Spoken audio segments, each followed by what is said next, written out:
How to use American Express Payback Card Review.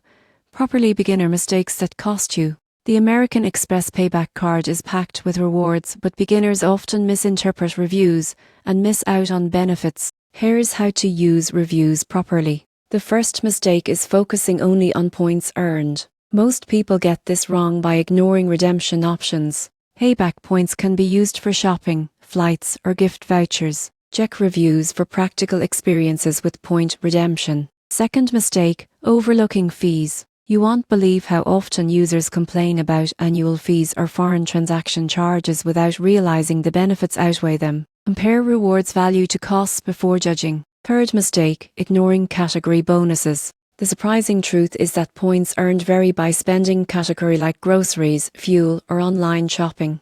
Reviews often highlight strategies for maximizing rewards in specific categories. Fourth mistake, dismissing customer service experiences. Many reviews mention how Amex handles disputes, lost cards, or reward queries. Positive feedback here can save you stress later. Finally, failing to check promotional offers is common. Some reviews may be outdated. Always confirm the latest bonuses and campaigns on the official website. Using American Express Payback Card reviews properly means focusing on redemption experiences, evaluating fees versus rewards, understanding bonus categories, considering support, and verifying promotions. Avoid these mistakes to get the most value from your card.